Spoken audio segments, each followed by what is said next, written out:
What's going on, everybody? Mortem here, this time bringing you my full new player's guide for Elden Ring. I recently released a review after 100% for the title and thought the only fitting thing to do next would be to write up this complete guide for new players, covering just everything I could possibly think of that's important. So with no further ado, let's jump into it, starting at the most natural place, which is, of course, character creation. So the first thing you're going to pick is your class. Classes are largely your starting point for the title. They are going to give you a set of starting equipment as well as a set stat allocation. This is important in pushing your character towards the build you eventually want. And then there's also the option of the Wretch class, which starts with no equipment, but is a very blank slate character in terms of its stats, which means they're more customizable, with the trade-off being that the beginning of the game is a bit harder. Now, some important things to note about character creation are that late game, it's very possible to make a character basically good at everything, mostly because the maximum points you can put into any given stat is 99, and you can keep leveling until you give every single stat level 99. Now that would take an extreme amount of grinding, but with that very high stat allocation that like level 2 to 300 will provide, combined with the respec option that is available later in the game, and eventually, provided you have the money to buy the equipment, you can basically do or be any build, regardless of your starting point.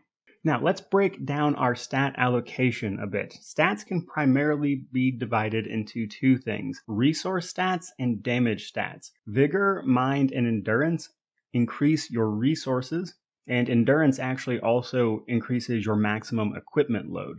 So these are important for basically every character simply because you need the resources to act and not die in one hit to literally everything. Endurance is important kind of regardless of what you're doing, even if you're not using a big heavy stamina character, because endurance gives you the stamina to use your attacks, which does include spells, and moreover, it also increases your maximum equipment load, as having more than 70% of what you can carry on you puts you into heavy load area, which means you roll very, very slowly, which if you're trying to dodge anything makes it a real nightmare. Now, raising a lot of these stats, regardless of which ones they are, will actually also increase your defenses slowly as you level. So I wouldn't worry too terribly much about your defense stats and what is raising those, as they will just kind of naturally go up as you level up. But everything besides vigor, mind, and endurance is a damage stat. That means that these increase your damage with various types of weapons, because all weapons in the game scale off of one of these stats, or in some cases, more than one of these stats. Now, the amount by which they scale does vary, so you can always see the weapon scaling, or its attribute scaling, I should say, in your inventory menu. When you mouse over that weapon, it will show you which stats it scales the most off of, with E really being what you're looking for. However, if it has a letter in any of those attributes, that means it does scale off of that, and it will get benefits from both collectively. Meaning that if I have a weapon that scales off of both strength and dexterity, then I will get the bonus from both of those stats at the same time. All of your weapons, at the very least, also have attribute requirements in order to even be able to wield them. And then your armor is primarily limited by what your equipment weight is, as heavier armors offer way more protection, but they require much more endurance to actually use effectively. Now, before we move on, there is one last thing I want to mention, and that is attribute scaling across the board. So you do actually experience diminishing returns on these stats, meaning that the vast majority of your benefit from your stats actually comes before level 60 for most of them. Now, they will typically speaking continue to get bonuses after that point, but there comes a point where putting attributes past a certain level is a waste of time in comparison to raising others. For instance, Vigor provides a lot of life until you hit 40. And then between levels 40 and 58, you see a very reduced benefit from raising your vigor, which is a similar situation with mind and endurance, albeit it does scale a little differently. And then for most of your damage scaling attributes, they actually tend to work off of a slow diminishing return of 20, 50, and 80. So you'll get the biggest bonus by raising that stat to 20. You'll get sort of a normal-ish bonus from raising that stat from 20 to 50. And then after 50, you will not get nearly as much damage out of them from 50 to 80. And then after level 80, you get very, very little benefit. Now, the exact amount any of these is going to give you is going to vary based on the quality of the attribute scaling the weapon you are using has anyways, so it's a little hard to describe it more than that. but basically there is diminishing returns on the attributes, and most of your growth tends to slow way down after you bring that stat to 50. And because of this property, there's very much so a kind of broad build that you can make with hitting those soft caps for all of your stats that will make your character good at basically everything. And while it won't necessarily change what you want to do, I think it is worth knowing. But moving on from there, once you actually start the game, if you're brand new to the game, I recommend using the tutorial right after you either die or defeat the first boss you're going to run into, which is meant to kill you. But if you defeated it, I would assume you don't need to be watching this video. However, it will kill most people, and then subsequently, right after that, you'll sort of get resurrected. And there is a pit with a ghost in front of it just to your right, and dropping down into that pit will bring you to a tutorial which will teach you all the basics, and I highly recommend you make use of that tutorial if you're new to this game, as its primary function is to teach you the basics of things like parrying, blocking, using weapons, sights of grace, etc., which I will be covering in this video, but at the end of the day, there is a built-in way that kind of introduces you to the basics, with a more hands-on approach, obviously. So next up, let's talk Sights of Grace. These are your rest points. They are essentially the bonfires of the game. Every time you rest at a grace point, you are going to heal, recharge all of your flasks, and you're going to reset the monsters that you have killed.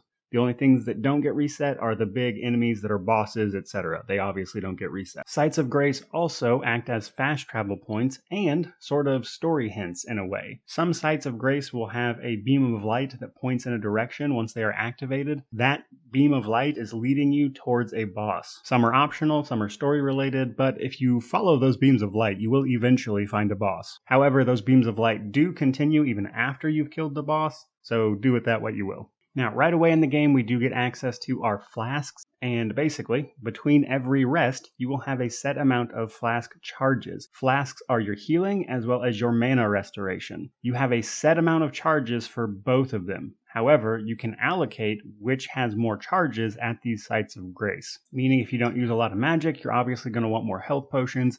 If you're a caster build, obviously you're going to want a few more mana potions. Now these flasks can be upgraded both in how much they heal as well as how many charges you have. We'll talk a bit more about that later and where you can find those upgrades. Now beyond that, you can unlock even more functionality for the Sights of Grace as the story continues, which we'll cover each option a bit more in depth here in a little bit. But as you play the game, you will see more options appear at the Sights of Grace. So these rest points do become more and more useful, and you can do more and more things at them as the game progresses. But their primary use is, of course, healing as well as leveling up.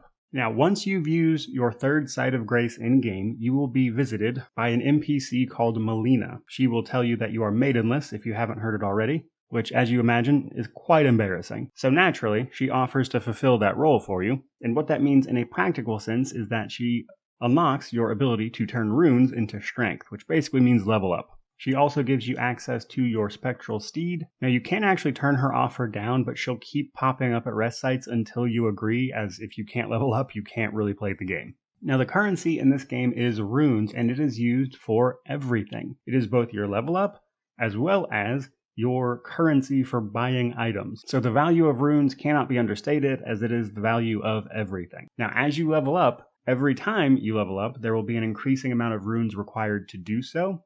And by the time you hit around level 170 or so, you're looking at like 200k runes per level. Moreover, if you die, you drop all of the runes you have in most cases. There are a couple instances where you can make this not happen, but generally speaking, it will.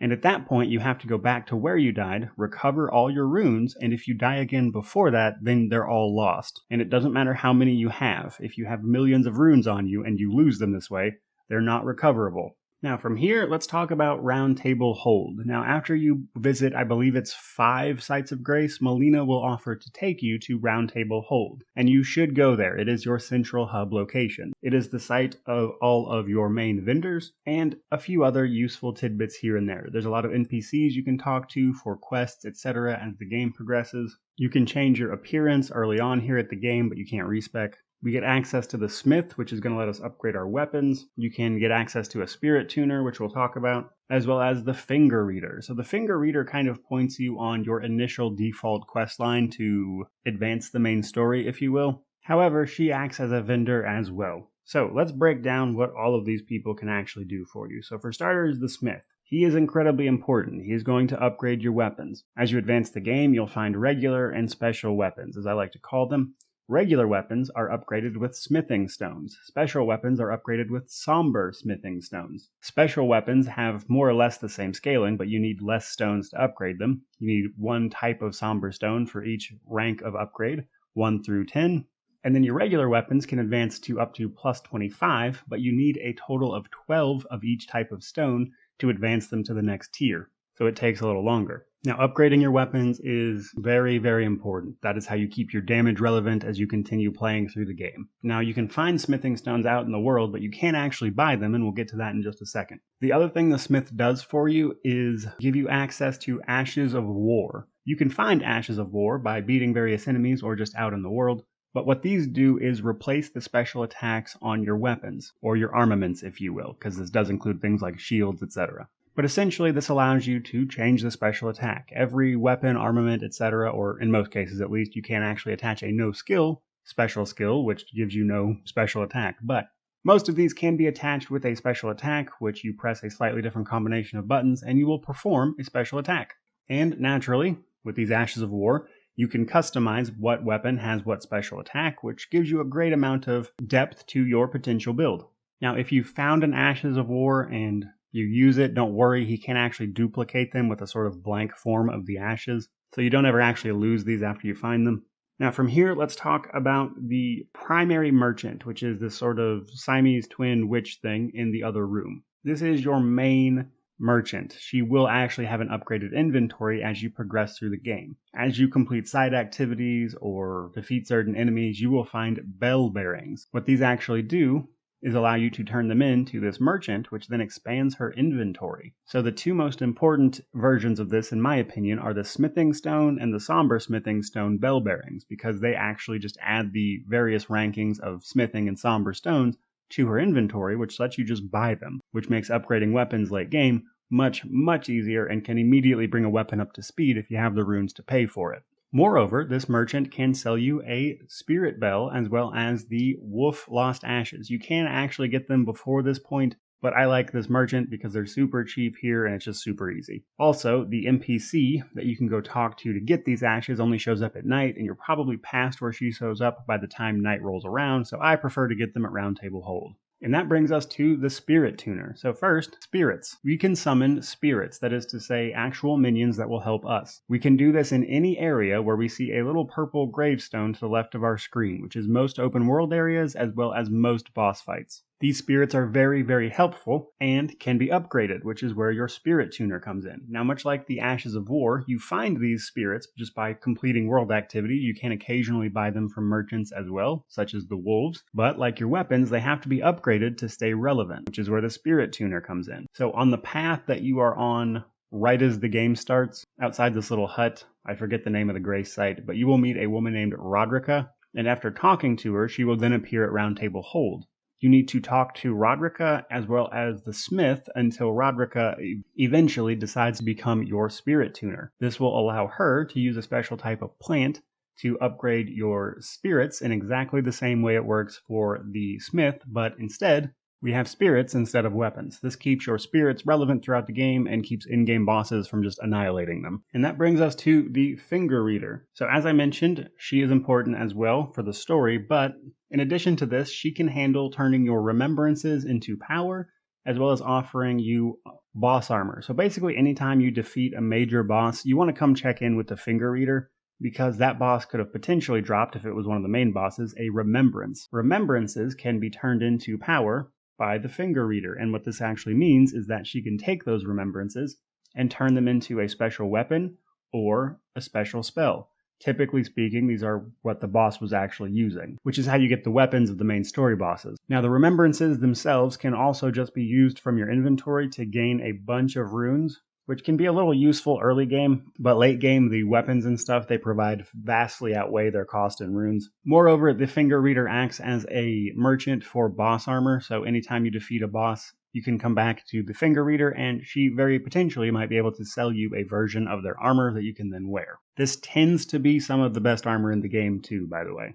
Alright, so from there, let's talk about what you can find out in the open world. And in my opinion, the important stuff is ruins, Erdtrees, churches, gold trees, the open world dungeons, divine towers, teleporters, and maps. So ruins are pretty straightforward. They're just kind of these open, dilapidated ruins you can find. They're typically swarming with enemies. However, in those ruins is almost always a staircase down to a small room that will give you a little bit of loot. This is where you can find some of the bell bearings, some magic, etc. Nothing crazy, but where there are ruins, there is one of these rooms. Then we have the Erdtrees, or the minor Erdtrees, I should say. These are the tall, glowing trees that you can find around. Each one of these is going to have a boss at the base of it, and killing that boss provides you with tears. Now, this isn't the only way you can get tears, but it is where you get a lot of them. Tears allow you to mix a potion of Wondrous Physick. This is a extra potion that will grant you a customizable effect. So once you have enough, you can start mixing these potions, and depending on the tiers you have, you can customize the effect of the potion, but you only get one use of it per rest. And clearing these Erdtrees will give you more tiers to customize that potion with, and they can do all sorts of crazy stuff,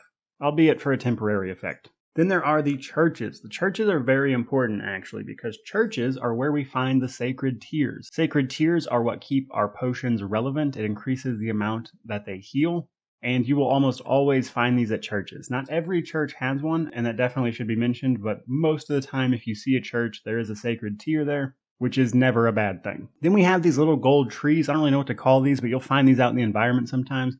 At the base of them is almost at least a couple gold seeds. Gold seeds are what increase your charges of your healing flasks, so also very important. And then we have our open world dungeons. These are your big classic Dark Souls dungeons, and they contain, typically speaking, story bosses, plot relevant stuff, but they're also big, sprawling places filled with loot. You can't ride your horse around in them. You'll pretty much know if you've stumbled into one of these, and if you have, that's what it is and why it's there. Then we have the Divine Towers. So eventually, you're going to start killing Shard Bearers. Shard Bearers are relevant to the main story, but more importantly, they drop a shard of the Elden Ring, which is referred to as a Great Rune. These runes, typically speaking, have to be activated before they can be used. I believe there is one exception to that, though. But you activate these runes from the Shard Bearers by taking them to the tops of the Divine Towers. Now, Divine Towers are usually just small little puzzles or boss fights in order to get to the top of them. But once you do, you can activate your Great Rune, and it will provide some major effect, which is customizable by picking which rune you're using at a site of grace. These provide all sorts of benefits. Some are just like flat increases to your health. One of them gives a bonus to your summons, I believe, etc. They're very big buffs, and as soon as you have access to one, you should definitely have one on all the time. But you do have to activate them. Then we have our teleporters. So as you travel the map, you may or may not run across one of these little teleporters, and they do just what you think they would do. They teleport you places. Now, knowing where each one of these teleporters takes you is important, but the game doesn't tell you where you're going. An NPC or something might tell you which teleporter takes you where, but for the most part, this is trial and error. And my point is, that's what these are, that's what to expect from them, and it's important to know. And then last but not least, we have our world maps. So in order to see the actual world map, you have to go to a relevant location and pick up said world map. These are actually very easy to find, because even if you don't have the map discovered yet, you can see the little stele, I believe it's called, where the map is on the map. So these little tiny buildings you can see on the Fog of War covered map is where the map is. All you have to do is go there, pick it up, ta-da, you have your map. Now, a couple other very important parts to know about the open world is the questing and how it works. Now, you're going to run into NPCs that aren't hostile. You can talk to them. Often they will give you tasks or quests. However, there is no quest log tracking these. You need to keep track of that yourself. I recommend just writing it down in a journal, which effectively makes your own physical quest log, because apparently putting it in the game, as people tell me, would make for a worse experience in some way. But nonetheless, write it down if you have trouble keeping track of them. There is a good fair amount, and honestly, there are a couple different endings to the game, and some of the quest lines will directly lead to the other endings. You may or may not be asking yourself, what if I kill one of these NPCs? Well, two things on that. For starters, there are areas where you cannot attack. Some NPCs that are plot relevant cannot be killed, until the appropriate time comes up in some cases, but nonetheless, generally speaking, safe areas, you can't attack NPCs. However, there are NPCs that are not in safe areas and can be killed.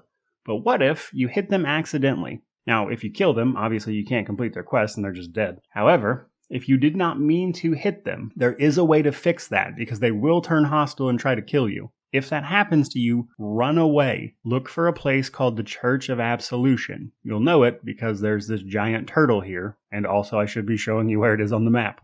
The main thing that this giant holy turtle will do for you is reset NPC hostility. However, you do have to have a vial of celestial dew, which you can find around the game world to do this, but bringing that to the church will allow you to perform the rite of absolution, which will reset NPC hostility. However, it will not reset scripted NPC hostility. So if you're at a point where that NPC is supposed to become hostile, then it obviously won't fix that because it's supposed to happen. Now from there, let's talk combat. First thing to mention, everything besides walking costs you stamina. You can sprint outside of combat without it using stamina, but once you get around a bunch of enemies, it will start draining your stamina. But sprinting, dodge rolling, blocking, attacking, casting spells all cost stamina, which makes endurance important for every character, just like vigor is important for every character because you need life. And in a similar vein, mana is actually used for special attacks, even if they are melee special attacks. So if you use a weapon special attack, it will cost you your mana. However, obviously a lot less than spells in the case of melee weapons. Now, let's talk a bit about casting, as I personally think it is a bit more complicated than the melee stuff. Primarily because in order to cast spells, you have to do a few things first. You have to know the spell. You have to have the spell in your inventory. You have to have either a sacred seal if you are using incantations, or a catalyst for sorceries, typically a staff. However, they cannot be used to cast both. You either use a staff for the sorceries, or a seal for the incantation. Spells, just like your weapons, have stat requirements in order to be used or memorized. Because in order to use any incantation or a spell, which scale off of different stats by the way, that's the primary difference, you have to first memorize them. You can do this at a site of grace. You have to have the spell, of course, and then you can commit it to memory if you meet the requirements to use it. You can increase the amount of memory slots by finding memory stones. You can buy a couple of them throughout the game. You'll also find some. I believe you get one for defeating a couple bosses here and there. And then from there, you have to, of course, have your seal or sorcery catalyst equipped, and then you can finally use your spell. You can swap between spells just the same way you swap between consumables, etc. And then you use whatever the attack button is for your catalyst or seal, and then it will use the equipped spell. However, again, these will have casting times as well as the stamina and mana cost of the spell. Now, you do get to a point where magic is very overpowered because most of the enemies in the game are melee, and if you have a good sense of timing for the dodge mechanic, magic can be ridiculous damage-wise. Now, melee and shields work primarily the same way, or of course, mix and matching melee with sorceries or incantations. Melee is very straightforward. You swing your weapon, it does damage and costs stamina. Shields you can, of course, block with. The important thing to note about shields, though, is that if you have a shield equipped, its special attack will override your weapon special attack. The way to get around this is to apply the no-skill special attack to your shield. That way you can have a shield equipped and also use your weapon special attack, because the shield does override the weapon unless the shield has no skill. Now, beyond that, we need to talk about breaking stance. So breaking an enemy's stance is effectively staggering them. Now, enemies can do this to you as well, and you have more stance or guard or whatever you want to call it with your poise stat, and heavier armors will give you better poise, which will keep enemies from staggering you every time they hit you. But this is a stat that both you and the enemy have to make use of. And if you hit an enemy enough times, or an enemy hits you enough times, they will eventually break through this stat and potentially knock you down. You could knock them down. In the case of bosses, they sort of go down for a second and give you a few free swings. But this is important because if this stat gets broken, your attack gets interrupted, provided you didn't dodge roll or block, etc. And even if you're blocking, if you run out of stamina or they just break through your guard, then ta-da, it still hits you. This is why, for the most part, you just want to try to avoid getting hit by either dodge rolling or blocking. And if you do enough damage to enemies quickly enough, you will break their guard in return, which does again apply to bosses as well. This gets more and more important the slower your attacks are, by the way, because heavier weapons like great swords, etc., all attack slower, and casting spells typically has a casting time even though you can't actually see it. So if you get hit while you're going to make those attacks, because you can't just cancel the animation to block or whatever, that's where having a better poise stat is going to keep you from just getting knocked down and slaughtered immediately. Now, honestly, this is a hard thing to explain. It's a bit of a delicate balance between you and getting knocked down. But the easiest thing to do is try to make sure you don't get hit, and when you go to attack, make sure you have enough time to make your attack without getting hit. Now, from there, let's talk multiplayer. So multiplayer is fairly integral, I would say, to the base experience, though I do want to mention right here at the beginning of this section that you can just turn multiplayer off. If you go into the options, you can absolutely just play in offline mode if you don't want to deal with multiplayer. But multiplayer will allow you to summon other players for co-op, summon other players specifically for a boss. You can also, of course, play in PvP, which is either invade someone's world or get your world invaded. And there's also a messaging system. So the messaging system, most people are aware of already, but you'll find these messages all over the ground. You click on them, they say things. A lot of them are jokes. A lot of them are bad advice, so you got to watch out for that. The little ghostly phantoms you'll see everywhere are other players' actions, typically speaking how they died, but not always. Same thing with the bloodstains. If you touch those, it will show you how another character died. But throughout the game, you're going to find items that, typically speaking, relate to fingers or body parts in some way.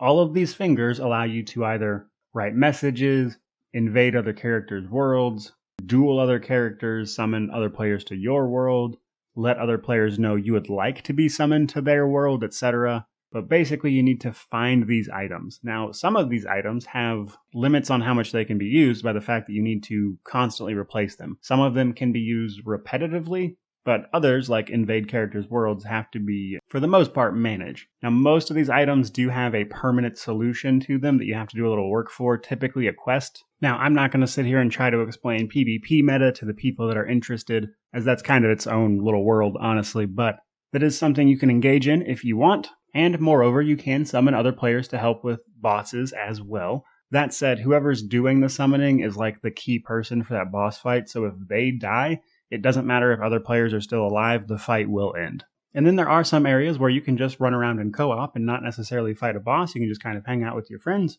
Very much so an option. And there is actually a password option where you can hang out with your friends specifically. I mean, you have to set a password for your world basically, and then your friends can use that password to join your world and play a bit of co-op, which is a pretty cool function, but the game is set up to be completely single player as well, so you do have some options there for however you want to approach it, which I thought was pretty cool. I always appreciate games that add co-op, even if I don't personally engage with it very much. So with all of that said, there you go, guys. There is a very long-winded new player's guide to Elden Ring that I hope helped you out. Now, there are some things that I didn't necessarily mention here, like the fact that you can farm runes in certain locations, which makes leveling up very effective and honestly kind of trivializes the difficulty. And I'm not even going so far as to say everything in this guide is the absolute end-all be-all of guides. In fact, if you think there's anything important that I personally did not mention, put it down in the comment section below. There's plenty of room and opportunity there to have a discussion with other people in that community and hopefully learn some things there as well. This list here is just everything I compiled that was very important to me as I played through the game, but the way I play games is not the way everyone plays games, and as such, hopefully having some conversations with people in the comments section can enlighten you a bit. So, if you enjoyed the video, please remember to like, comment, subscribe, all that YouTube jazz. But regardless of any of that, truly, just thank you so much for watching. I really hope the video helped you out, and with that, may you wander in wisdom and have an amazing day.